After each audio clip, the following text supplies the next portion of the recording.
Para mí es un gusto poder estar junto a ustedes, darles la bienvenida a este taller de capacitación. Mi nombre es Bayro Muñoz, muchos de ustedes me conocen. Estamos nosotros adelante en la parte organizativa, en la parte administrativa de NeuroLearning S.A. En este caso, vamos a tener el taller de adaptaciones curriculares, el cual será dictado por la magíster Andrea Velasco. Ella es magíster en educación especial de la Universidad Tecnológica Equinoccial. Es licenciada en Ciencias de la Educación, mención parvularia. Es miembro del grupo de investigación de la Universidad de Valladolid. Es desarrolladora y capacitadora en diferentes cursos, tanto presenciales como virtuales. Y a nivel de NeuroLearning es la directora académica. Bueno, pues sin más que decir, te damos paso a Andreita. Muy buenas noches, estamos contigo.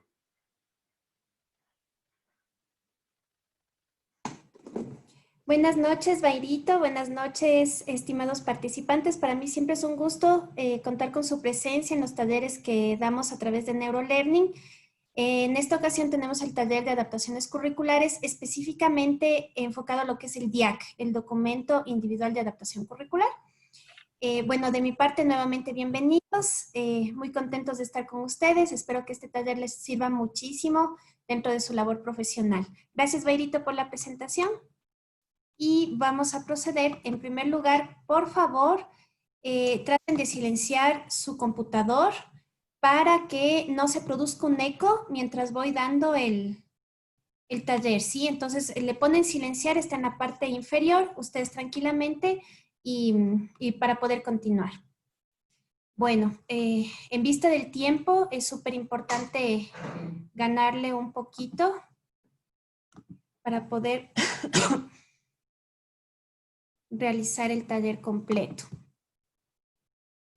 Un momentito, por favor. Espera un ratito. Ya, ahí creo que estamos muy bien. Estoy compartiendo ya la pantalla. Eso, detengo el audio para que no se sientan distraídos tal vez con mi imagen. Y empezamos con el taller. Adaptaciones curriculares. Bueno, me van a tener que tener un poquito de paciencia porque a veces como que se me traba. Antes de iniciar con el taller, quisiera empezar con esta frase, la cual la dijo alguna vez Mark Twain. Los 2 días más importantes de tu vida son el día que naciste y el día que supiste para qué. Nosotros como profesionales de la educación, como pueden ser psicólogos, docentes, creo que tenemos muy claro el para qué seguimos esta profesión, que más que ser profesión es una vocación. El objetivo principal, antes que enseñar o antes que cualquier propósito enfocado al conocimiento, siempre es el apoyar a nuestros estudiantes, el apoyar a nuestros niños, a nuestros jóvenes, para que sean mejores personas, para que logren alcanzar sus sueños, para que logren encender esa luz, esa llama se haga cada vez más fuerte. Nosotros somos encendedores de luz, esa es nuestra profesión, nuestro enfoque, nuestra vocación. Entonces, me pareció súper importante ponerles esta frasecita para que ustedes lo tengan en cuenta y a modo de una actividad intrapersonal quisiera que ustedes piensen en el por qué, el para qué están aquí, o sea, cuál es su objetivo, cuál es el objetivo más importante para que ustedes sean docentes, cuál es el objetivo más importante para que ustedes sean psicólogos. Lo pueden compartir a través del chat.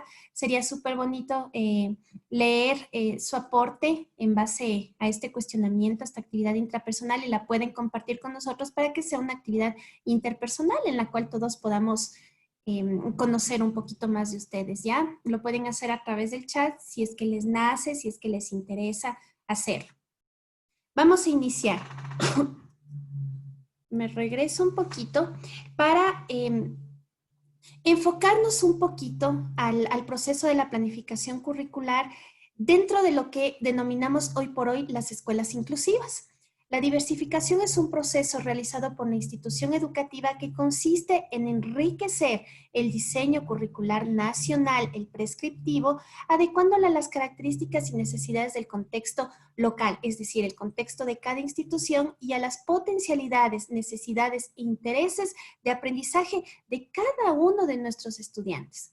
En este proceso es importante tomar en cuenta además las características del sector productivo y las condiciones reales que tiene la institución educativa donde se desarrolla el proceso. Es decir, nosotros tenemos que tomar en cuenta que cada institución es un mundo diferente, así sean vecinas, que cada aula es un mundo diferente, así sean parte de la misma institución, que cada niño es un ser único y irrepetible, que posee, como les había dicho anteriormente, una llama propia, ¿sí? Cada uno brilla con su luz propia. Entonces, cada estudiante va a tener cierta necesidad, va a tener cierta potencialidad, va a tener cierto interés por el aprendizaje. Llevar a cabo el proceso de planificación curricular supone para el docente de aula hacer que el currículo oficial, el prescriptivo, sea accesible a las necesidades e intereses de los niños y niñas en la escuela. La comunidad educativa en su conjunto debe diseñar y programar las capacidades y actividades pertinentes que generen los aprendizajes significativos a los niños, niñas, jóvenes en las escuelas y en las instituciones educativas.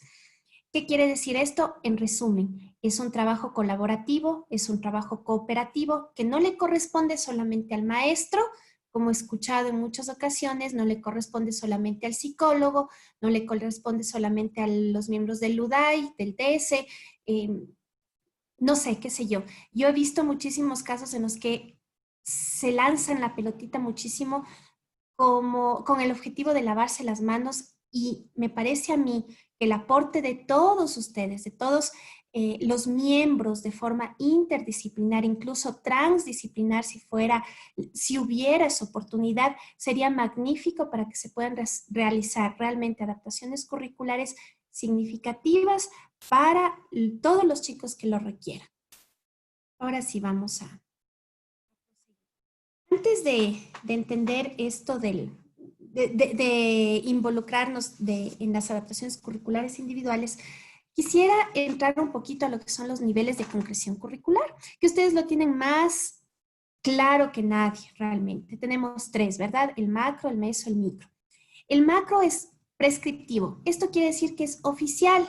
Lo da el Ministerio de Educación, es el currículo nacional obligatorio, el currículo de los niveles de educación obligatoria del educación general básica, del bachillerato general unificado, todas las que hay de educación inicial. Ustedes como docentes, si es que están aquí participando, lo saben muchísimo más que yo. Dos, el meso, el nivel meso, que es el segundo nivel de concreción. Aquí entra, aquí hablamos de un nivel mucho más flexible, ¿sí? Entra la institución educativa como tal, que es la que hace una autoevaluación de la institución educativa. Aquí se realiza el currículo institucional con el PCI, el PCA. Las adaptaciones que se realizan dentro del centro educativo, las adaptaciones que se realizan del área, de áreas. El tercer nivel de concreción es el micro, es aquí también entra como una parte flexible del nivel de concreción, del último nivel de concreción, lo realizan los docentes, es el currículo de aula, la planificación de unidad didáctica, no sé cómo la sigan llamando, creo que hubo modificaciones, si es que es así, me ayudan corrigiendo los que son docentes, la planificación por experiencias de aprendizaje, que forma parte de lo que es el nivel inicial, y aquí es donde las adaptaciones curriculares se realizan para el estudiante, directamente.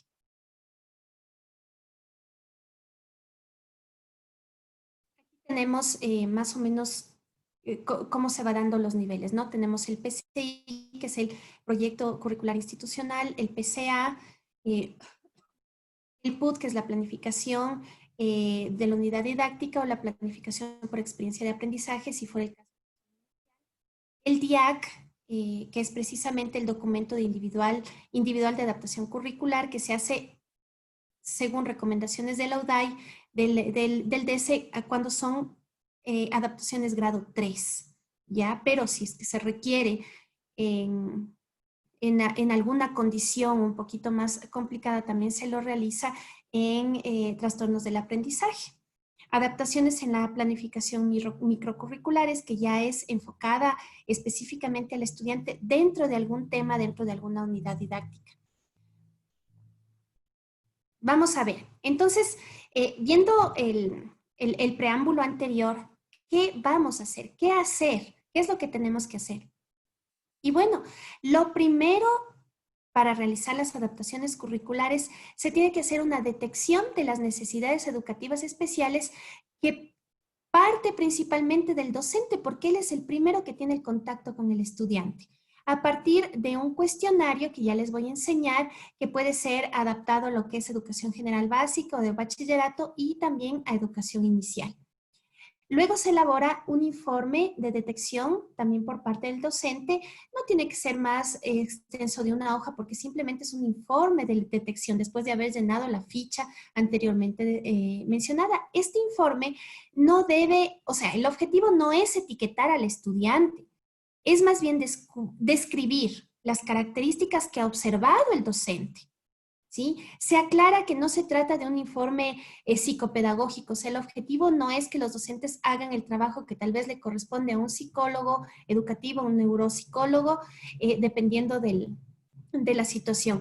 Es una competencia que le corresponde, como les decía, a un centro psicopedagógico. El docente simplemente desarrolla un informe con todas las características que ha observado hasta el momento del estudiante que presume tiene alguna dificultad de aprendizaje, alguna discapacidad o algún trastorno. Luego se entrega el informe al DS de la institución educativa. De no existir el DS, entonces, ¿qué tienen que hacer? Se recurre a las instituciones anexas que sí poseen DS, me parece que tienen una conexión. De hecho, hay instituciones educativas que envían un miembro del DS una vez a la semana a las que no tienen DS permanentemente, o se remite el caso a la UDAI respectiva de cada circuito. Se determina la necesidad de realizar adaptaciones curriculares por parte del DESI-LODAI. Entonces, el DESI-LODAI hace un análisis y dice, a ver, de acuerdo al informe, vamos a hacer la siguiente evaluación, vamos a seguir la siguiente observación y se determina si es que es necesario o no realizar las adaptaciones curriculares. El DESE convoca a los docentes, al titular, al jefe de área, para realizar precisamente una reunión o varias reuniones en la cual el objetivo principal es la elaboración del DIAC con el equipo ya convocado. De no contar con el DESE, supongamos la institución educativa definitivamente no cuenta con el DESE, el docente de la asignatura va a ser el responsable directo de la elaboración del DIAC, pero el objetivo es que vaya o solicite asesoramiento de la UDAI, por ejemplo. O sea, siempre tiene que estar alguien, algún miembro de la UDAI o de un DS anexo asesorando al docente. Luego se corresponde a la aprobación por la autoridad correspondiente de la institución educativa, se reúnen los padres de familia para entregar el DIAG del estudiante y que ellos también puedan ser partícipes activos de esta adaptación curricular. Se firma con los padres una carta de aceptación, ¿sí?, de las adaptaciones curriculares que se van a realizar y se realiza un seguimiento por parte del DS y la UDAI, siempre continuamente de cómo se está llevando el caso y ayuda constante al docente. Luego, dependiendo del tiempo que dure el DIAC, se va a realizar una revisión, una retroalimentación, digamos trimestralmente si duraba 5 meses o 4 meses o 3 meses, todo eso o un año completo, todo eso va a depender del equipo que realice y que elabore el DIAC. Pero se hace una evaluación para ver qué resultados se ha obtenido. Muy bien, en cuanto al diagnóstico de aula,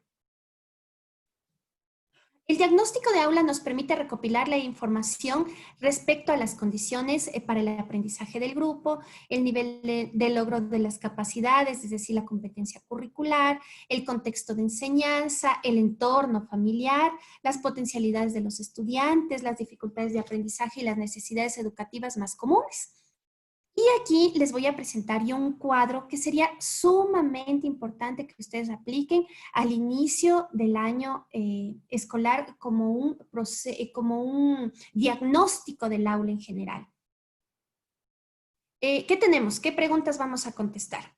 ¿Qué han aprendido los estudiantes el año anterior? si estaban en segundo de básica, en tercero de básica, ¿qué han aprendido los estudiantes? ¿Cómo se hace esto? A través de una prueba diagnóstica que ustedes la toman perfectamente siempre al iniciar el año. Entonces aquí vamos a determinar qué han aprendido los estudiantes el año anterior. ¿Qué les falta de aprender? Vamos a ver también qué es lo que les falta por aprender. Puede ser que sepan sumar muy bien de forma vertical, pero les falta la horizontal o les falta la resta, qué sé yo. Esto es sumamente importante que lo determinen a través del examen diagnóstico que se les toma al inicio del año. Luego, ¿cuáles son sus potencialidades? ¿Cuáles son sus potencialidades? Porque no tenemos que enfocarnos solamente en el problema. El objetivo de la educación inclusiva es trabajar en las dificultades, en los problemas que puedan tener nuestros chicos, pero también al mismo tiempo fortalecer sus potencialidades, tomar muchísimo valor eso. Puede ser que nuestros chicos dentro de nuestro grupo de clase haya unos 5 chicos que les encante bailar, otros que les encante cantar, otros que les encante pintar. Es muy importante también enfocarnos en lo que es el arte, porque muchos de los chicos que tienen dificultades en el aprendizaje tal vez tengan mucha potencialidad en el arte y esto nos va a servir de mucha ayuda como una metodología sumamente relevante que va a permitir que los estudiantes adquieran el aprendizaje en base a lo que ellos saben hacer. ¿Cómo son sus familias? Esto es fundamental. ¿Cómo son sus familias? ¿Son organizadas? ¿Son dedicadas? ¿Son comprometidas? ¿O todo lo contrario? ¿Sí? Esto nos va a ayudar a tener una visión global de nuestra aula. Después de realizar este diagnóstico previo, se puede encontrar algunos estudiantes que se distraen con facilidad, aquí va a salir, ¿sí? Que tienen dificultades para aprender y concentrarse, que no poseen los prerequisitos necesarios para el logro de determinadas destrezas que les corresponde al año en el curso en el que están. Después de verificar las características del grupo, se puede llegar a determinar si un estudiante presenta necesidades educativas especiales y de esta forma se puede prever los apoyos personales y materiales necesarios, así como la respuesta educativa a través del currículo. Vamos a ver entonces aquí unas fichitas de detección de necesidades educativas especiales que yo les había mencionado. Vamos a esperar que se abra. Entonces aquí tenemos formato para la elaboración de adaptaciones curriculares. Esta es la ficha de detección de necesidades educativas especiales. Entonces, si el docente presume la existencia de alguna necesidad educativa especial, debe primero llenar esta ficha. ¿Sí? Entonces aquí le va preguntando, más o menos es como una lista de cotejo en que contesta sí o no. En cuanto a tres niveles. Nivel de conocimiento, nivel de atención. Aquí hablamos también del nivel de hiperactividad e impulsividad, el nivel conductual y de ahí vamos a ver en cuanto a las características generales que debe cumplir un grupo determinado en cuanto a lo que son conocimientos. Por ejemplo, el estudiante en relación al promedio del grupo tiene dificultades significativas para incorporar el aprendizaje designado según el currículo nacional, ¿sí o no? ¿Ya? Entonces aquí vamos llenando según los ítems que se va desarrollando dentro de esta ficha. Muy bien, en cuanto a la atención, por ejemplo, con frecuencia parece no escuchar cuando se le habla, con frecuencia inicia actividades y no las termina, con frecuencia pierde las cosas necesarias para tareas o actividades, todo esto vamos llenando previo. Ya cuando hemos hecho el diagnóstico del aula, ahora vamos y hemos identificado al estudiante que tenga tal vez alguna necesidad educativa especial, probablemente llenamos esta fichita que nos va a servir muchísimo para realizar el informe. Tengo otro ejemplo que es adaptado a lo que es el nivel inicial y preparatoria. En cuanto a, aquí ya se va determinando ciertas dificultades en cuanto a los ámbitos de aprendizaje, los cuales se plantea dentro del currículo nacional precisamente de educación inicial y preparatoria. Entonces aquí van llenando los docentes según el ámbito, la dificultad, la necesidad detectada y las posibles respuestas de adaptación. al finalizar, yo les voy a dar los enlaces, voy a compartir con ustedes estos enlaces para que ustedes puedan tener, bajárselos. Perdón, chicos, estoy con un poquito de tos desde hace un mes, pero ya me está pasando poco a poco. Entonces, yo voy a compartir estos enlaces para que ustedes puedan descargarse tranquilamente los documentos y puedan tener esta posibilidad. Están en Word para que ustedes los puedan modificar y hay otros ejemplos que están llenos también. Vamos a seguir. Esto es súper importante realizar previo para luego realizar el informe de detección por parte del docente, pero primero es fundamental llenar las fichas que les acabo de compartir hace un momento. Vamos a ver un ejemplo de informe. Luego de haber hecho la ficha, llenamos el informe del caso con, obviamente, los datos informativos, el nombre del estudiante, fecha de nacimiento, edad, cédula, grado, nombre del representante, todo eso, ¿no? Motivo de la derivación del docente, en base a la ficha, entonces, yo puedo determinar, yo puedo elaborar el informe en cuanto a, voy colocando, por ejemplo, en cuanto a conocimiento, el estudiante requiere que se utilice un proceso educativo distinto como recursos, materiales y metodologías para que alcance el conocimiento esperado. El ritmo de aprendizaje es relativamente lento en comparación al de sus compañeros. Todo lo que vimos en la ficha, nosotros vamos a ayudarnos para redactar el informe. Esta fichita ustedes la pueden encontrar en el Ministerio de Educación. Es un formato que ellos lo tienen dentro de su página y ustedes lo pueden llenar. Dentro de este informe, aparte de lo que habíamos evaluado, también vamos a colocar los aspectos relevantes de la familia, es decir, con quién vive el estudiante, existe colaboración con la familia, cuáles son los problemas familiares, todo ese tipo de cosas que va observando el maestro, el único que está cerca del estudiante todo el tiempo.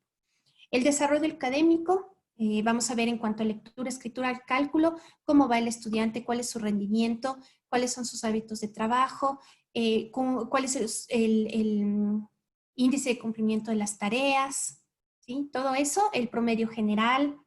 En cuanto a las pruebas diagnósticas, podemos poner incluso aquí cuál es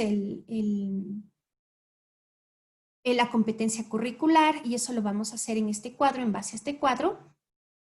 Ya, aquí. Tenemos nivel de estándar educativo, 1 para preparatoria, 2 para básica elemental, 3 para básica media, 4 para básica superior y 5 para bachillerato. Ya, entonces, vamos viendo en cada asignatura, si vamos viendo aquí, ¿no? En cada asignatura, ¿cuál es el nivel de competencia curricular y cuál es el nivel alcanzado de nuestro estudiante? Por ejemplo, digamos que nuestro estudiante está en séptimo de básica, pero en matemática tiene un nivel 2, que sería de un cuarto de básica. Entonces le ponemos aquí 2, ¿sí? Y vamos llenando esta fichita de acuerdo al examen diagnóstico que se realiza al inicio, y ese es más conocido como digamos, esa es la forma más común, más fácil y directa de determinar la competencia curricular de un estudiante.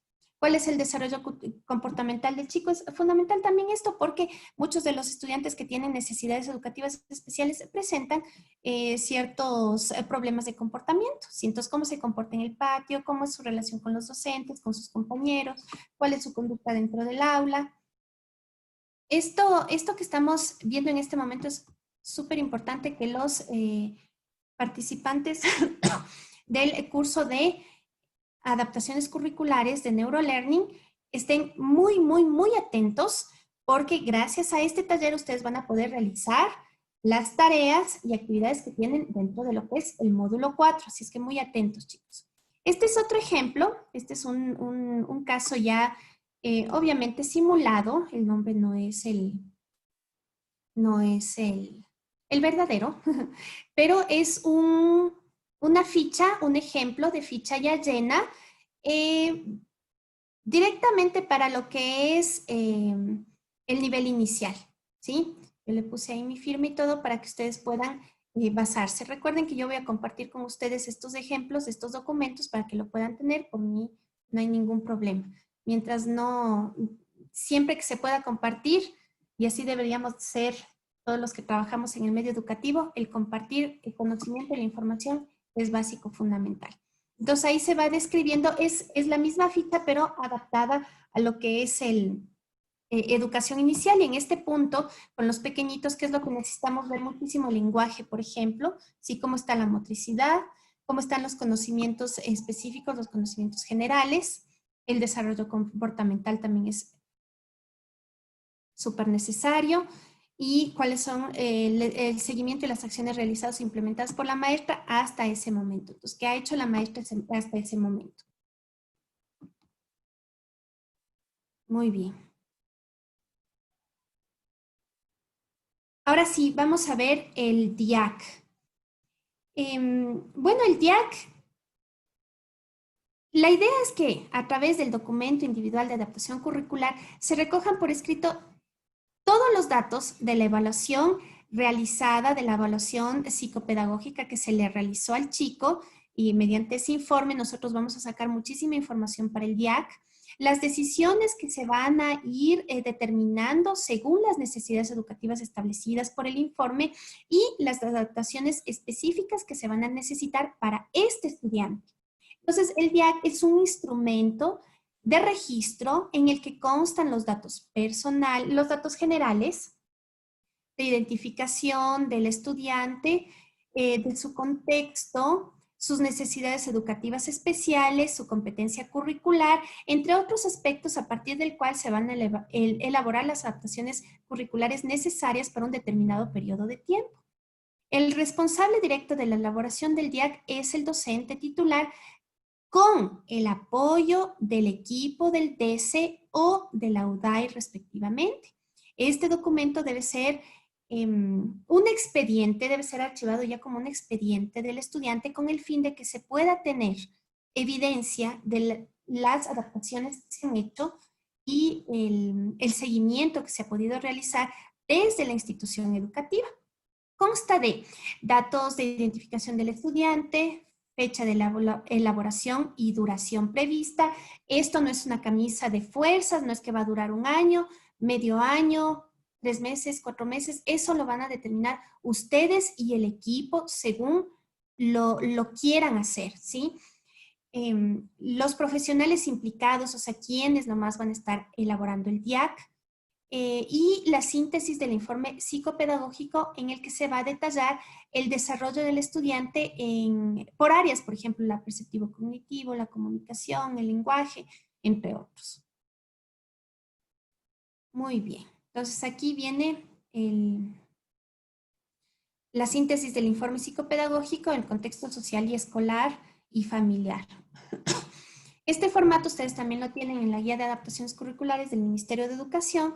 Es sumamente, un ejemplo sumamente fácil en el que ustedes a través de los puntos van viendo qué es lo que tienen que poner. Por ejemplo, en el punto 6, después de los datos informativos, viene síntesis de la información contenida en el informe psicopedagógico. Entonces aquí van a poner los más importantes en cuanto a lo cognitivo, perceptivo, atención, memoria, lenguaje, motricidad, etcétera. Todo lo que haya salido en el informe de la evaluación psicopedagógica, ¿no? Datos y aspectos relevantes de la historia personal del estudiante, cómo fue, datos del desarrollo, cómo fue el embarazo, cómo fue el parto, a qué edad aprendió a gatear, controló los esfínteres en general. Antecedentes familiares, se va a incluir los datos más relevantes, por ejemplo, si ha habido presencia de discapacidad, dificultades de aprendizaje, cómo es económicamente, cómo está sustentada la familia, dónde viven, todo ese tipo de cosas son fundamentales. Historia escolar, edad en la que inició la escolaridad, si ha tenido dificultades hasta el momento, cuál es su nivel académico, comportamental, si ha tenido repetición de año.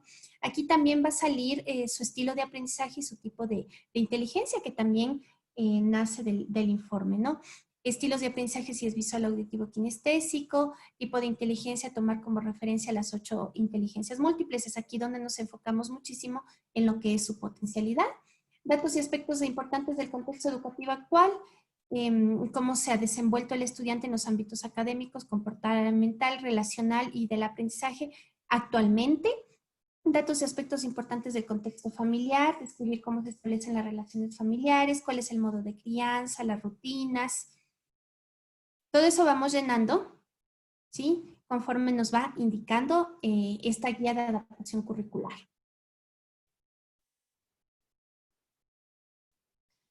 aquí es sumamente importante porque en el punto 11 del documento, el DIAC, es la identificación de las necesidades educativas especiales que motivan a la realización de la adaptación curricular.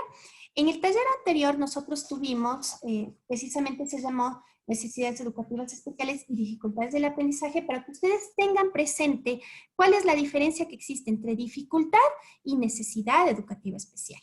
Entonces, yo les hice un pequeño ejemplo para que lo tengan más claro. Este es un DIAC, ¿no? Este es un DIAC. Aquí más o menos está los datos informativos que les había mencionado del estudiante, los datos informativos de la institución educativa, la fecha de elaboración y duración prevista, las áreas, materias, objeto de adaptación curricular, porque nos dimos cuenta en base a la evaluación si tenía, por ejemplo, dificultades en la matemática únicamente o en lengua, matemática, qué sé yo. Los profesionales implicados en la elaboración, acabamos de ver que vamos llenando la historia personal del estudiante, hasta que llegamos al punto 11, ¿sí? Donde dice identificación de las necesidades educativas especiales que motivan la realización de la adaptación curricular. Entonces aquí yo les he puesto como ejemplo unas necesidades educativas generales, pero esto no implica que cada niño sea único y especial y cada niño tenga su propia necesidad en base a las dificultades que tiene. Una cosa es la dificultad y otra cosa es la necesidad. La dificultad es precisamente lo que el niño presenta, ¿no? La dificultad que el niño presenta. Por ejemplo, dificultades para memorizar. Entonces, ¿cuál va a ser la necesidad educativa especial? Necesidad de desarrollar capacidades básicas para la memoria. ¿Sí? Entonces, eso tenemos que tener muy claro. La identificación de las necesidades educativas especiales, en este caso yo les he puesto algunos ejemplos. Por ejemplo, necesidades de desarrollar capacidades básicas para realizar aprendizajes, atención, memoria, formación de conceptos y razonamiento. Necesidades que se adapte al ritmo de introducción de los contenidos de aprendizaje y las actividades.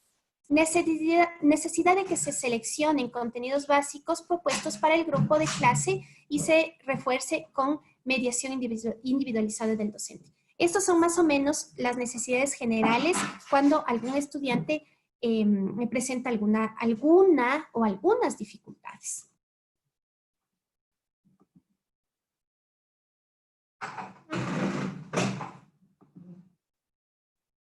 Muy bien. Ahora sí, cuando llegamos al apartado en el que se puede evidenciar la propuesta curricular como tal, que ya sería el punto en el que nosotros vamos a colocar los objetivos, vamos a colocar las destrezas adaptadas para el cumplimiento de ese periodo establecido que puede ser, digamos, un quimestre, ¿ya? O puede ser todo un año lectivo. Entonces, ¿qué vamos a ver nosotros en el DIAC? Vamos a encontrar los objetivos educativos individuales, ¿sí? Porque esos objetivos lo vamos a lograr nosotros con este chico, ¿sí?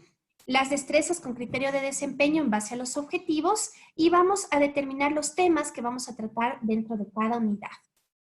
Para ello, nosotros previamente, antes de iniciar el año, no sé cada qué tiempo ustedes lo realizan, pero vamos a tener que irnos al PCI y al PCA. ¿Por qué? Porque nosotros realizamos la desagregación tanto de objetivos como destrezas con criterio de desempeño. Esto de la desagregación no se lo realiza en educación inicial, se lo realiza a partir del segundo de básica, ¿sí? Entonces, ¿cuál es el objetivo del PCA? Del PCA? Desagregar los objetivos en base a las posibilidades de aprendizaje que tienen nuestros estudiantes en base a nuestra realidad institucional. Eso quiere decir que yo desagrego mis objetivos en base a mi contexto Y no tengo, por ejemplo, una escuela y otra no va a tener tal vez la misma desagregación, ¿sí? Va a depender muchísimo del contexto general de la institución y de la visión que nosotros tengamos de nuestros propios estudiantes. Entonces, yo les he puesto un ejemplo. Estos objetivos, el objetivo que ustedes van a encontrar dentro del currículo es el OM31, que dice utilizar el sistema de coordenadas cartesianas y la generación de sucesiones con sumas, restas, multiplicaciones y divisiones como estrategias para solucionar problemas del entorno, justificar resultados, comprender modelos matemáticos y desarrollar el pensamiento lógico matemático. Este objetivo se lo tiene que alcanzar cuando nuestros estudiantes estén en el séptimo de básica. Pero ¿qué pasa si nuestro estudiante con alguna discapacidad, su competencia curricular, o sea, el niño está en séptimo de básica, pero su competencia curricular está en quinto de básica? Ya, me olvidé de ampliarle. Ya, está en quinto de básica, entonces nuestro estudiante no va a cumplir con este objetivo totalmente, ¿sí? Sino que va a cumplir con el objetivo general, pero con menos grado de dificultad. Entonces, si aquí dice utilizar el sistema de coordenadas cartesianas y la generación de sucesiones con suma, resta, multiplicación y división, en un quinto de básica va a utilizar el sistema de coordenadas cartesianas y la generación de sucesiones con sumas y restas. Digamos que ese sea el ejemplo. Hasta aquí va a llegar nuestro estudiante con discapacidad, porque su competencia curricular en el área de matemática es de quinto de básica. Entonces, estos objetivos desagregados de acuerdo a la competencia curricular van a ser colocados en esta parte de aquí. Digamos que dura un quimestre, nosotros vamos viendo, vamos dosificando cuántos objetivos educativos individuales vamos a tocar en el quimestre, en el área de matemática, entonces vamos a colocar ahí. ¿Sí? Ya hicimos eso con los objetivos desagregados, ahora vamos a hacer lo mismo con las destrezas con criterio de desempeño desagregadas. Entonces, ¿qué sucede aquí? Supongamos nuestro estudiante está en nuestros estudiantes en general, yo como profesora doy el cuarto grado de básica. Ya. Entonces, en el área de matemática, en la asignatura de matemática. Pero mi niño tiene una competencia curricular de segundo grado. Entonces, ¿qué sucede? Yo voy al PCA y digo, M211, representar gráficamente conjuntos y subconjuntos discriminando las propiedades o atributos de los objetos. Esa es la destreza. Pero como mi niño está en una competencia curricular de segundo grado, me retrocedo los niveles que corresponde y me ubico en el segundo grado de educación general básica y dice representar gráficamente conjuntos discriminando las propiedades o atributos de los objetos. Ok, entonces selecciono, copio esta destreza de segundo grado y la ubico en las destrezas adaptadas. ¿Sí? Y en cada unidad voy colocando los temas que voy a ir tratando, ¿sí? Con los estudiantes o con el estudiante dentro de lo que es la propuesta curricular adaptada por unidades.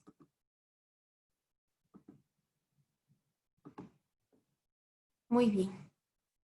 Ahora vamos a ver la metodología. La metodología describe cómo se van a conseguir las destrezas con criterio de desempeño, qué metodologías voy a utilizar.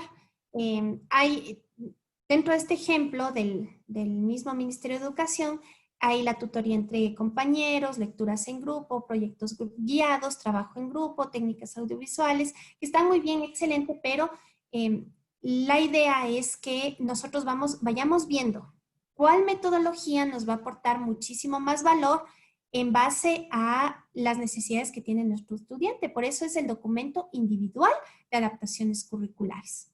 Entonces aquí tengo otro ejemplo. y vamos viéndole la metodología.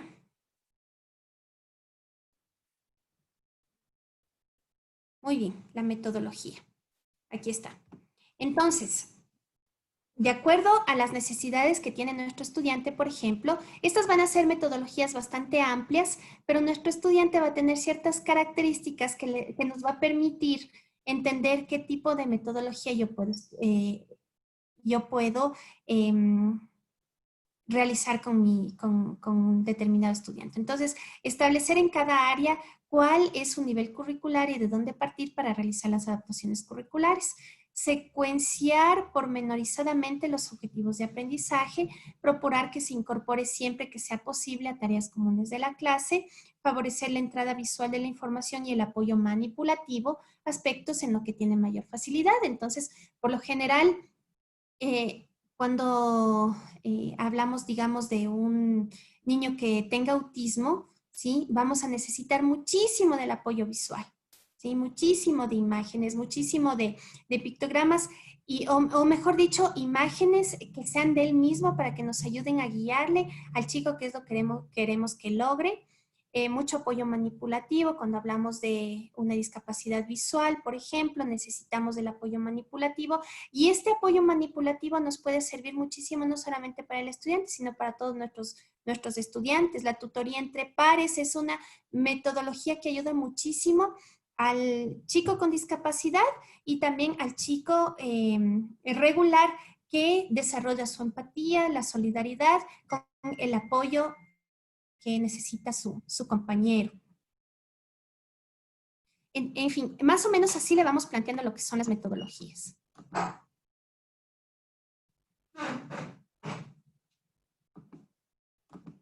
Ya. Vamos pasando. A ver, esperen un momentito. Ya, en lo que son los criterios de evaluación, a ver, me salgo otra vez para ponerme aquí y buscarle acá abajito.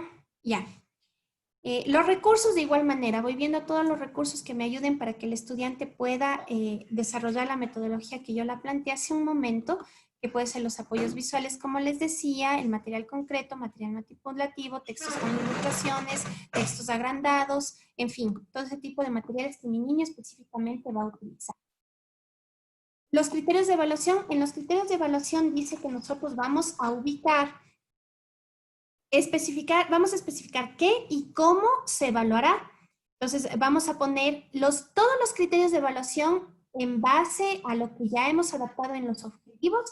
¿Cuáles son los criterios de evaluación que vamos a necesitar en este caso? Los vamos a colocar aquí, y también cómo vamos a evaluar. Puede ser a través de collage, puede ser a través de exposiciones, de proyectos, de investigaciones, de dibujos, de pruebas, orales, por ejemplo, pruebas objetivas, no sé, ¿sí? Todo ese tipo de técnicas e instrumentos que ustedes pueden utilizar para que la evaluación sea significativa.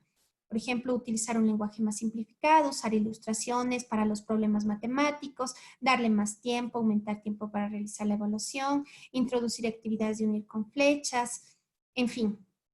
Eso es lo que vamos a hacer. Y ubicamos los criterios de evaluación, tanto del primero como del segundo quimestre. Y seguimos avanzando. Muy bien. Ya, después de haber elaborado la adaptación curricular, nosotros vamos a la adaptación en la planificación microcurricular. ¿Qué significa esto? Que todo lo que hemos escrito como macro, se puede decir, dentro del DIAC, nosotros lo tenemos que plasmar en lo que es la planificación ya de aula, la planificación microcurricular. Esa lo elabora el docente porque es el único que puede saber qué tipo de estrategias, qué tipo de destrezas va a desarrollar dentro de lo que es un tema, una unidad didáctica, y las actividades para las adaptaciones curriculares van a ser siempre enfocadas a cubrir las necesidades educativas que tiene nuestro estudiante. ¿Qué contiene la planificación microcurricular? Pues contiene los datos informativos, la planificación, ¿sí? La cual lleva las destrezas con criterio de desempeño, los indicadores esenciales de evaluación. Aquí ya no entran los criterios, sino los indicadores, los ejes transversales, estrategias metodológicas, los recursos, los indicadores de evaluación, los indicadores de logro y las actividades de evaluación que se van a realizar también. Y las adaptaciones curriculares. Ya. Aquí se especifica mediante la necesidad educativa especial, ahí dice clarito que se ponga cuál es la necesidad educativa especial o cuáles son las necesidades educativas especiales y se debe especificar la adaptación curricular que va a ser aplicada. Muy bien. Dentro de lo que es la planificación curricular, nosotros tenemos este apartado en la parte inferior en la cual se denomina adaptaciones curriculares. Ahí tenemos especificación de la necesidad educativa especial. Ahí ya sabemos que mucho de los errores que se cometen es colocar en esta parte la dificultad, más no la necesidad educativa especial. Entonces, por ejemplo, ponemos aquí dislexia. Ya, la dislexia es la dificultad, ¿sí? Es el trastorno. Pero ¿cuál es la necesidad educativa especial que tiene nuestro estudiante en base a matemática, en base a lengua, ¿sí? ¿Cuáles son las problemáticas, digamos, las necesidades que requiere nuestro estudiante que sean tomadas en cuenta en cuanto al desarrollo de ciertas actividades? Aquí colocamos las destrezas con criterio de desempeño, pero ¿cuáles? Las que ya fueron adaptadas dentro del DIAC, ¿sí? Aquellas destrezas que yo puse ahí, con la ayuda del equipo de ese, yo las puse en el DIAC, las reviso y las paso acá según el tema de la unidad didáctica, ¿sí? Entonces acá la pongo, que puede ser una, que pueden ser dos. ¿Cuáles son las actividades de aprendizaje que voy a realizar para desarrollar esta destreza con criterio de desempeño? ¿Cuáles son los recursos que yo voy a utilizar? La evaluación, los indicadores de evaluación de la unidad didáctica y las técnicas e instrumentos de evaluación. ¿Sí? Entonces, ¿qué técnicas e instrumentos voy a utilizar? ¿Cuáles son los indicadores de evaluación que voy a evaluar con el estudiante?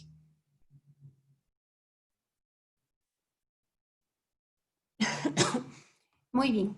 Los criterios de evaluación no los podemos desagregar, no los podemos cambiar. Esos van ya establecidos.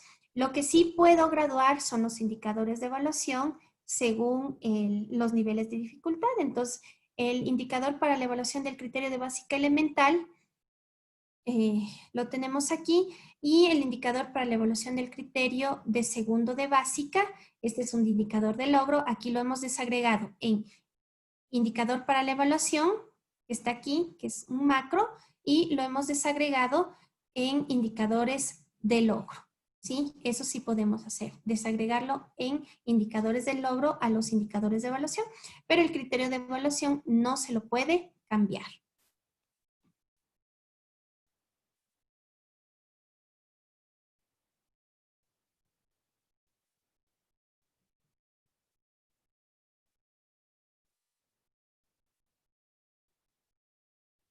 Muy bien, chicos. Bueno, voy a compartirles, como les había mencionado, los enlaces para que ustedes en este momento lo puedan tal vez copiar, lo guardan en un archivo de Word, lo copian en un archivo de Word y lo van descargando luego. Y para que ustedes lo tengan, ¿no? Lo tengan y lo puedan utilizar. Bueno, aquí tenemos la participación de algunos participantes. Muchísimas gracias.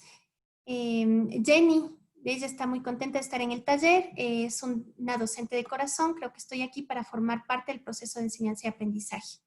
Muy lindo. Buenas noches. Una pregunta. ¿Hay algún formato para la carta de aceptación del DIAC? ¿Y cómo se hace el seguimiento por parte del DESE que implica un seguimiento de adaptaciones curriculares? Gracias por su respuesta.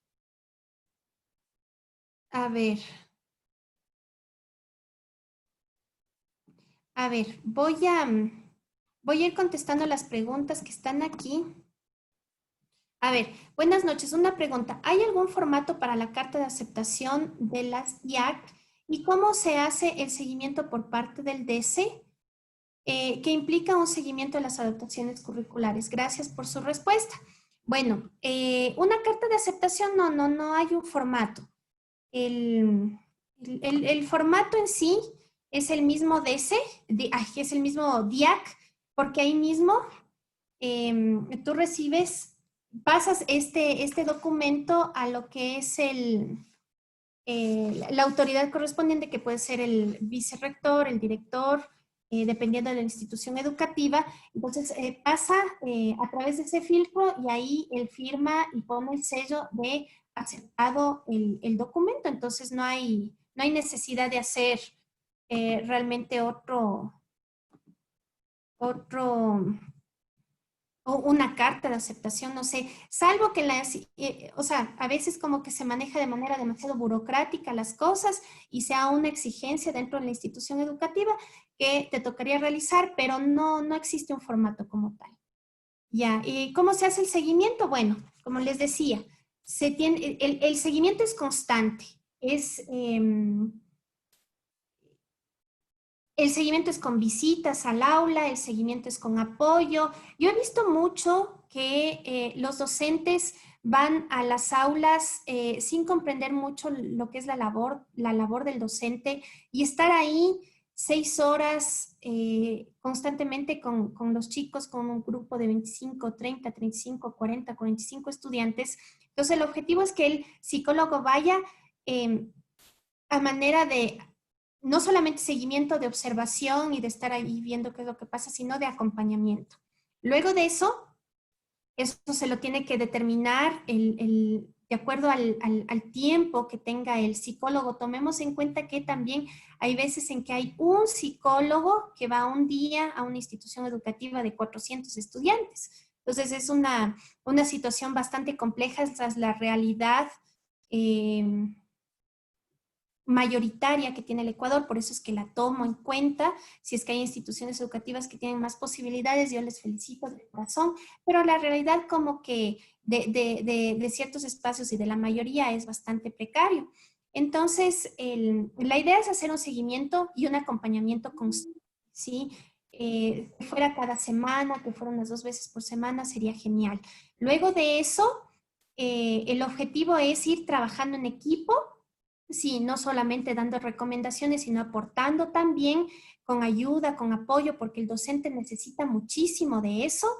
Y al final se hace una reunión, se hace un conversatorio con todos los que han participado en esto y se determina qué es lo que faltó, qué es lo que hay que mejorar, qué es lo que se necesita, ¿sí? Entonces, el trabajo, como les decía, colaborativo, es un trabajo en el que todos necesitan la participación de todos. Hay alguien que está con el micrófono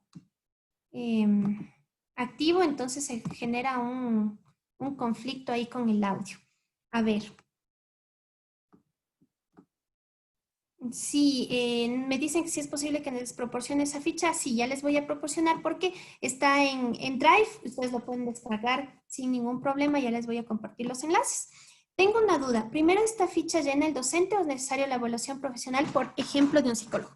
El primero que llena la ficha de detección de que algo está pasando, sí, es el docente, porque él es el que está con el grupo y dice, a ver, o sea, estoy realizando alguna actividad y veo que tengo un niño que tiene problemas de atención, que, qué sé yo, se para constantemente, que molesta constantemente, que le pongo una tarea y no la termina, que molesta, o sea, en fin, yo como docente soy quien primerísimo veo lo que está sucediendo, que algo está pasando con determinado chico, lleno la ficha de detección de necesidades educativas especiales, que es una ficha de de un posible trastorno, de una posible discapacidad, de una posible dificultad. Entonces, el docente que hace, como les decía, de la manera más profesional del mundo, lo único que hace es a través de la ficha y a través del informe, enlistar todas las características, todas las situaciones que las he visto durante, digámosle, un mes desde que inicia el año escolar, septiembre, octubre, ha visto esto. Entonces le remite el caso al DC, al ODAI, al psicólogo, y el psicólogo es quien dice, ya tiene, veamos, tiene problemas de atención, tiene problemas de concentración, tiene problemas, tiene hiperactividad, probablemente tiene hiperactividad, se remite a hacer la evaluación psicopedagógica. Y en base a eso es que ya tenemos que realizar las adaptaciones curriculares, que puede ser con el DIAC, que es el documento individual de adaptación curricular, o adaptaciones no significativas, que son de grado 1 o grado 2, dependiendo de la dificultad.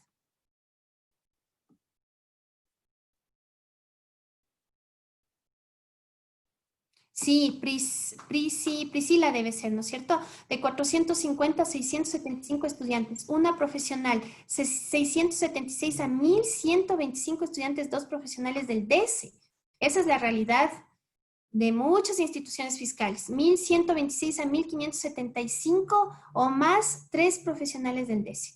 Instituciones educativas que tengan menos de 450 estudiantes requieren enlazarse con una institución nuclear. El profesional va una vez por semana. Muchísimas gracias, Priscila, por tu aporte. Genial. O sea, realmente esa es la realidad que vive la educación dentro del Ecuador, y esa es una gran problemática porque hay muchísimos estudiantes que necesitan muchísima ayuda y hay docentes que necesitan urgentemente el apoyo de un psicólogo para poder avanzar con el chico, ¿no? Chicos, si ustedes desean participar bueno, a mí no me sale porque soy la anfitriona, pero debe estar en la parte inferior tal vez de su pantalla una manito. Eso significa que ustedes pueden alzar la mano y pueden participar y pueden hablar.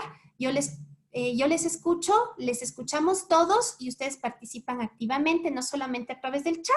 Así es que quien se anima, por favor, levanta la manito y yo le doy paso para que pueda hablar, ¿sí? Para que no tenga la necesidad de estar escribiendo en el chat. A ver, Jessie, buenas noches, gracias por este espacio. Siempre podemos aprender. Tengo una pregunta. ¿Cómo se puede intervenir cuando los padres no aceptan que su hijo o hija tiene una necesidad educativa especial? En este caso, la familia ha mencionado que denunciará a la institución porque ellos piensan que se discrimina al estudiante al realizar la adaptación curricular. Y la maestra no aplica lo planteado en el DIAC.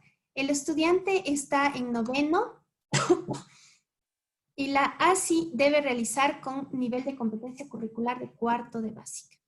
A ver, es tenaz trabajar con los padres de familia, o sea, realmente, por eso es súper importante la ficha diagnóstica que yo les había mencionado al principio, en el cual nosotros vamos a determinar cómo son los padres de familia. O sea, si tenemos padres de familia que son bastante conflictivos y reacios a aceptar y entender qué es lo que está sucediendo con su estudiante y no permiten que se realice la adaptación curricular, lamentablemente no podemos proceder, ¿sí? Porque el objetivo es que ellos firmen la aceptación de que se va a realizar la adaptación curricular con el estudiante. Ahora, es muy importante entender que también ponernos en los zapatos de los padres de familia, porque es un proceso por el que tienen que atravesar. La negación es un proceso por el que la mayoría de los padres tienen que atravesar y lo atraviesan lamentablemente. Hay unos que llegan a superar, pero hay otros que no. Entonces, ¿cómo llego yo como docente o cómo llego yo como autoridad? ¿Cómo llego yo como psicólogo o psicóloga a ese padre de familia para que el padre de familia pueda entender y pueda contextualizar qué es lo que está sucediendo, interiorizar qué es lo que está sucediendo con su estudiante y que el estudiante necesita un apoyo, necesita un apoyo adicional que le permita adquirir de mejor manera los aprendizajes, es fundamental. Entonces, ¿de qué forma yo llego? Porque hay que cogerles con bastante tino al inicio. O sea, nos tenemos que llegar al punto de ganarnos completamente esos padres de familia, porque si no, les doy mi cabeza que no se logra absolutamente nada.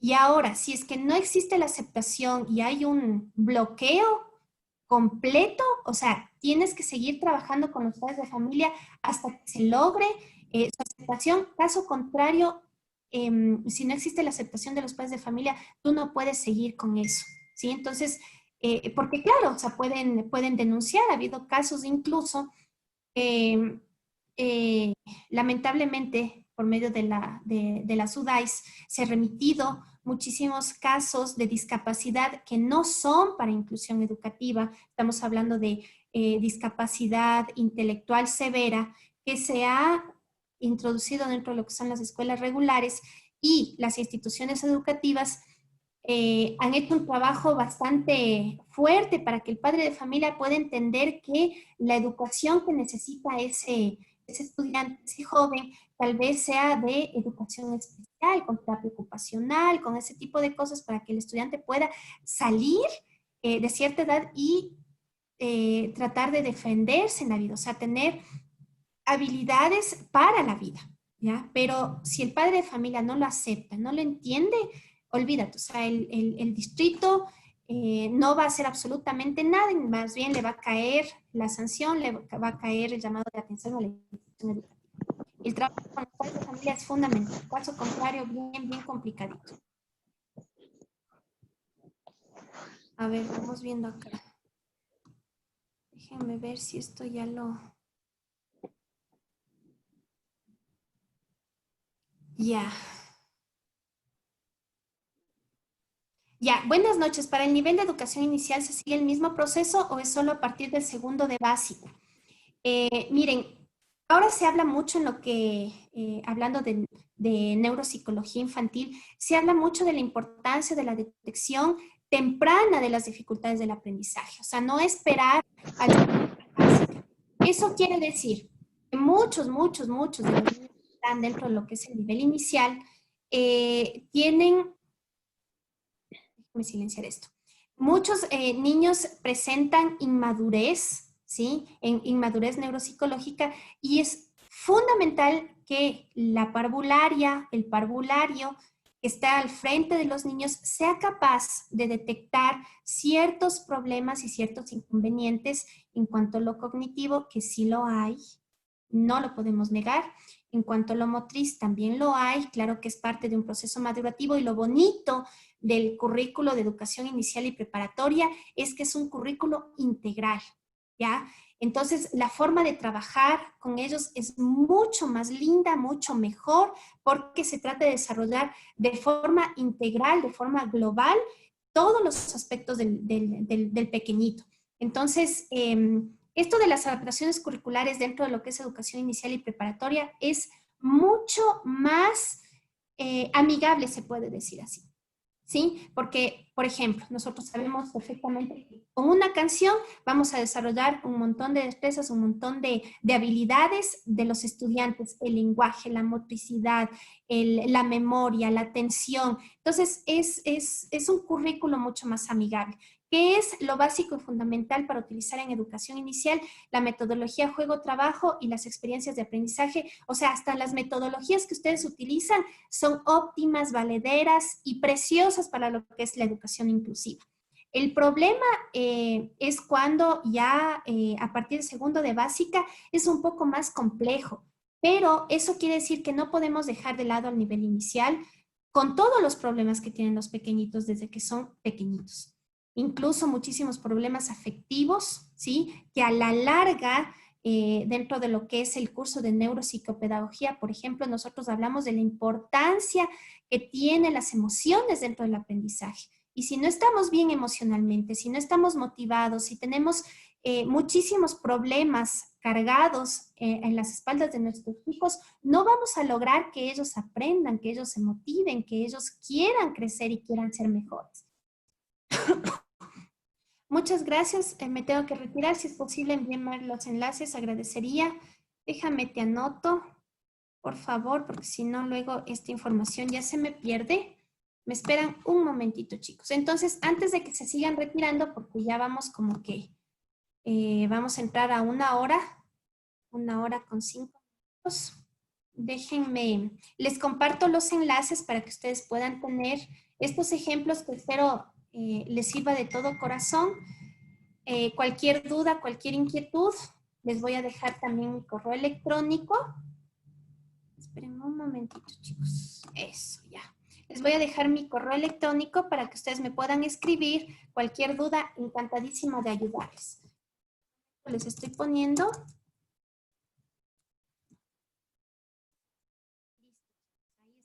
Entonces, voy a proceder a compartir los documentos. Este es el más completo, el que les voy a compartir en este momento.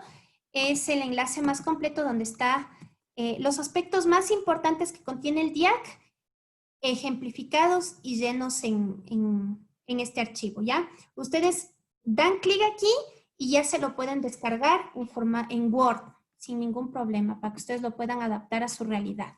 Este es el DIAC, lo que les acabé de enviar es el DIAC, es el modelo de documento de adaptación curricular. Les voy a poner un ejemplo de informe de caso. Esto es adaptado a lo que es el nivel inicial. El informe de caso, el segundo enlace es para eso. Ustedes dan clic y ya se les abre, chicos, ahí en algunas ventanitas en su navegador.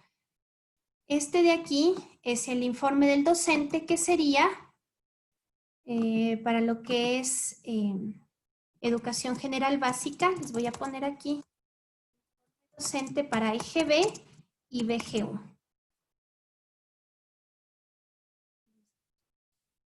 Y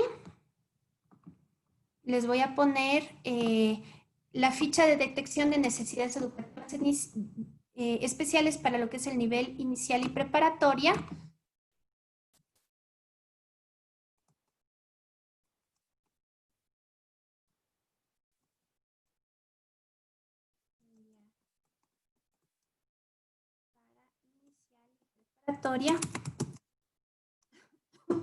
Perdón.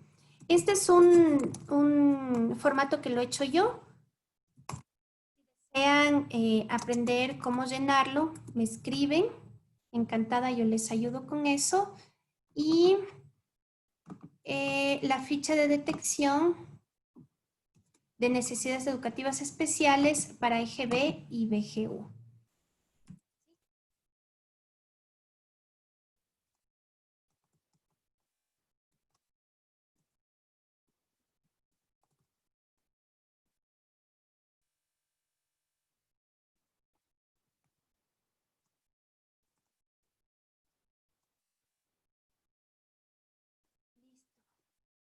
Muy bien, chicos. Entonces, ahí les dejo estos enlaces para que ustedes lo vayan descargando. Les agradezco muchísimo su participación. Espero que ustedes siempre nos acompañen en otros talleres. Siempre estamos haciendo talleres, por lo general, cada semana, con temas nuevos, con temas involucrados con lo que es la educación, la adaptación, educación inclusiva, que es uno de nuestros fuertes. Apoyamos 100% la educación inclusiva como tal, la neuroeducación también. Síganos en nuestras redes sociales. En Facebook estamos como NeuroLearning Formación. Ahí ustedes van a estar al tanto de los nuevos proyectos que tenemos, ¿sí? De los nuevos lanzamientos que tenemos también en cuanto a cursos. Vamos a tener un seminario presencial en el mes de febrero. Les invitamos, voy a estar publicando en Facebook, en NeuroLearning Formación. Ustedes nos sigan.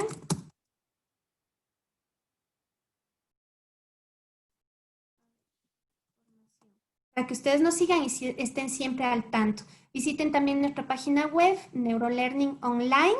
Ahí van a encontrar toda la información de todo lo que hacemos nosotros, de nuestros congresos, de nuestros seminarios, de nuestros cursos. Están en buenas manos, siempre a las órdenes para cualquier cosa que podamos realizar con los docentes, con los psicólogos. Bienvenido sea. Muchísimas gracias.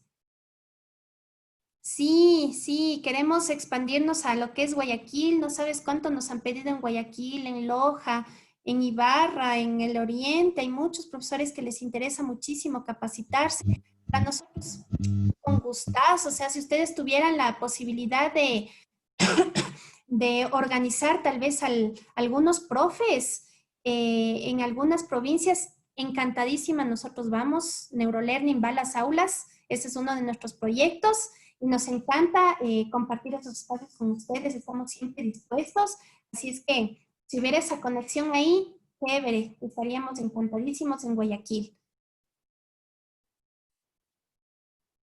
Juanfer, sí, tenemos cupos para el curso de neuropsicopedagogía todavía. Este curso se abre, me parece, el 10 de febrero. Entonces, por favor, para que te pongas en contacto con nosotros,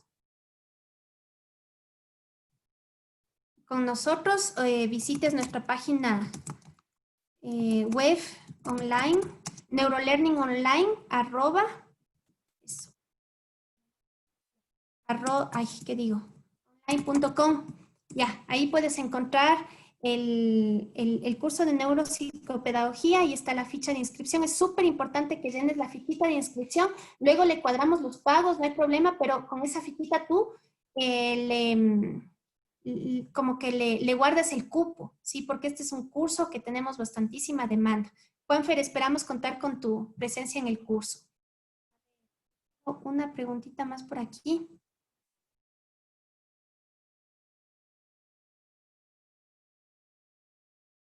A ver, Verónica Tonato me pregunta que en casos de hiperactividad, ¿qué metodología se puede utilizar?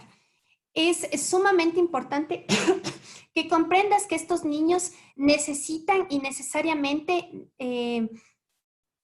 es fundamental para ellos el movimiento, ¿sí? O sea, ellos no pueden estar quietos, ellos no pueden estar sentados todo el tiempo, ellos necesitan moverse. Involucra, por favor, el arte, la dramatización, involucra la música, involucra el aprendizaje a través del movimiento del cuerpo. Recuerda que los chicos, no solamente los que tienen hiperactividad, sino todos en general, no pueden pasar 6 horas sentados en un escritorio. O sea, definitivamente necesitamos involucrar estrategias dinámicas, juegos que permitan que ellos tengan la posibilidad de moverse, de estar constantemente en movimiento. Entonces, mi recomendación es esa. Si tú tienes la posibilidad de hacer que el chico pueda moverse, porque el problema clave de cuando hablamos de hiperactividad es precisamente esa energía que ellos tienen y necesitan liberar. O sea, es una necesidad que ellos tienen. Entonces, involucra muchísimo el juego, las dinámicas, lo corporal. Recuerda que el ser humano, todo lo que ha aprendido con el cuerpo, no se lo olvida nunca. Y, por ejemplo, tenemos quien aprendió a nadar y nunca se va a olvidar. ¿Sí? El que aprendió a manejar bicicleta, el que aprendió bien a manejar bicicleta, nunca se olvida de manejar bicicleta y así pasen 10 años, se sube en la bicicleta y va a poder manejar bicicleta. O sea, el ser humano tiene la necesidad de aprender a través del cuerpo, a través de la música, a través del arte, de la dramatización, de todo lo que involucre esta parte tan expresiva del ser humano. Entonces, no solamente le va a servir para el chico que tiene hiperactividad, sino a todos. A todos, a todos. Entonces, por eso les decía en el taller anterior que hablamos de necesidades educativas especiales y dificultades del aprendizaje, les decía, es el taller anterior del que hablé precisamente de esto, era el de educación inclusiva y trastorno del espectro autista. ¿Qué es lo que yo les había dicho ahí? Que precisamente la educación inclusiva permite que todos ganen, ¿sí? Que todos entiendan que son un equipo, que todos, que no es un aprendizaje o no es un espacio individual como se promueve dentro de lo que es la escuela tradicional, sino es un ambiente en el que todos trabajan colaborativamente y no solamente uno o dos o todo el aula compite por una calificación y unos cada vez mejor que las otras, o a la final hay otros que ni siquiera les interesa, sino que todos trabajan en equipo de forma mancomunada para que todos puedan aprobar y todos puedan aprender. Ese es el objetivo. Entonces, la idea es que todos estén así tan conectados entre ellos y con el docente, que puedan salir adelante y puedan apoyarse mutuamente. Entonces, también trabaja mucho lo que es el la empatía, la solidaridad, el trabajo en equipo, eso es fundamental. ¿Sí? Claro, Verónica. La adaptación para lo que es hiperactividad, estamos hablando solo de metodología. No estamos hablando de un cambio estructural en los elementos básicos del currículo que ya es parte del DIAC. O sea, cuando hablamos de DIAC ya hablamos de una discapacidad, que puede ser una discapacidad intelectual, que es una de las principales causas por las que nosotros hacemos un DIAC, ¿ya? Y el DIAC implica precisamente la adaptación a lo que son los objetivos, a lo que son las destrezas, pero cuando hablamos de hiperactividad, si es que no existiera otro problema u otra dificultad adicional, estamos hablando de lo que es la metodología, ¿sí? Específicamente la metodología. No vamos a cambiar las destrezas ni los objetivos. Ajá. Eso, Berito. Entonces, espero que les haya servido los enlaces que les acabo de compartir. Espero tenerles en nuevos talleres. El próximo que voy a dar es... lo que pasa es que yo tengo un curso de neuropsicopedagogía, entonces les voy a hacer escoger entre lo que es neurogimnasia o neuroplasticidad. Entonces, dependiendo de lo que ellos escojan, les voy a hacer decidir cuál es el tema que más les interesa y en base a eso voy a plantear el taller de la próxima semana. Entonces, cualquiera de los dos, si es que les interesa, están cordialmente invitados para que puedan participar. Un abrazote a todos, muchas gracias por su participación. Me encantó compartir con ustedes. Para la próxima, anímense a conversar conmigo, a salir en el video, alcen la manito. Ustedes pueden salir en video y también les podemos escuchar, así es que para la próxima ahí que me colaboren con eso, ¿ya? Muchísimas gracias por todo y buenas noches, Bairito, hasta la próxima. Muchas gracias, Andreita, muchas gracias, estimados participantes. Bueno, pues Andreita les invitó a los diferentes eventos. Recuerden, en febrero tenemos este presencial, es para el 15 de febrero, están todos cordialmente invitados. Les estaremos invitando mediante redes sociales y de igual forma mediante los cursos y de igual forma correos electrónicos. Por otro lado, recuerden esta modalidad NeuroLearning va a las aulas. Aquí nosotros vamos a estar atendiendo solicitudes de instituciones educativas que requieran que nosotros vayamos de forma gratuita a dar algún tipo de seminario o conferencia dentro de las instituciones educativas. Un fuerte abrazo, estimados participantes, cuídense mucho.